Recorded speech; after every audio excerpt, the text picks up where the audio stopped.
Attention, on est en 16e de finale de Coupe du Monde et le Ghana s'apprête à jouer l'un des matchs les plus importants de son tournoi face à la Colombie, dans une opposition qui va clairement se jouer sur l'intensité, la discipline tactique et la gestion des moments clés. Ici, il n'y a plus de place pour les erreurs. Chaque ballon compte, chaque duel peut changer le destin d'une équipe. Et c'est exactement dans ce contexte que les Black Stars du Ghana doivent répondre présent face à une équipe colombienne explosive et imprévisible. Jusqu'ici, le parcours du Ghana dans cette Coupe du Monde reste contrasté mais intéressant avec une qualification arrachée grâce à un mélange de solidité défensive et de moments de lucidité offensive. Mais le problème reste le même. Une équipe capable de bien défendre, mais encore trop irrégulière dans la construction et la finition.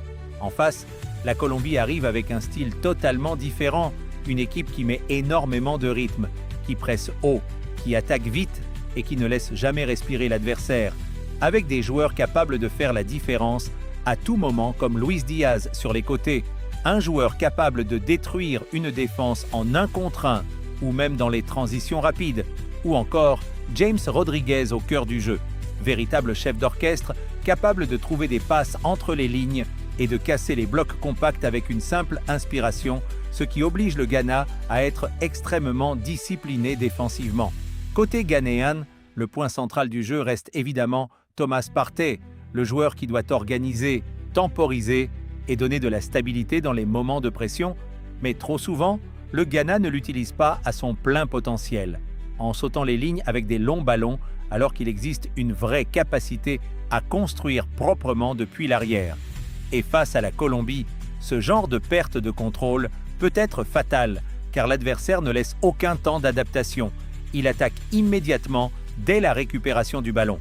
Le Ghana doit donc trouver un équilibre très précis entre sécurité et construction, et surtout améliorer la connexion entre le milieu et l'attaque, où un joueur comme Mohamed Kudus peut devenir essentiel dans la progression du ballon et dans la création des occasions. Le débat tactique principal se situe dans la manière de gérer les couloirs, car la Colombie est très dangereuse sur les côtés avec des montées rapides, des combinaisons entre latéraux et ailiers, et des projections constantes dans la surface, ce qui oblige les défenseurs ghanéens à rester très attentifs, notamment dans le dos des latéraux. Le Ghana a montré une bonne solidité défensive dans ce tournoi, notamment grâce à une organisation compacte et un bloc discipliné, et cette structure devra encore être maintenue face à une attaque colombienne très mobile. Mais la vraie question est, comment attaquer sans s'exposer ? Parce que le Ghana sait qu'il n'aura pas beaucoup d'occasions dans ce match, et chaque transition offensive devra être jouée avec une précision maximale. Les joueurs comme Jordan Ayew peuvent apporter de l'expérience et du travail défensif dans les phases sans ballon, même si le rythme du match pourrait pousser le staff à privilégier des profils plus rapides et plus intenses pour répondre à la pression constante. Le pressing sera aussi une arme essentielle, et le premier joueur offensif devra déclencher le mouvement, orienter la relance adverse et forcer la Colombie à jouer dans des zones moins dangereuses. Ensuite, tout le bloc devra suivre, fermer les lignes de passe et empêcher les transmissions rapides vers les joueurs créatifs adverses. Le Ghana doit absolument rester compact dans l'axe, car c'est là que la Colombie est la plus dangereuse, notamment avec les déplacements intelligents de James Rodriguez, entre les lignes et les appels constants des attaquants.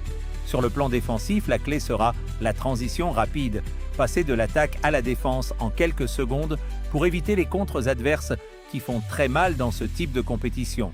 Offensivement, le Ghana devra être plus direct mais intelligent, éviter les pertes de balles inutiles et surtout exploiter les rares espaces laissés par une Colombie qui monte beaucoup ses latéraux.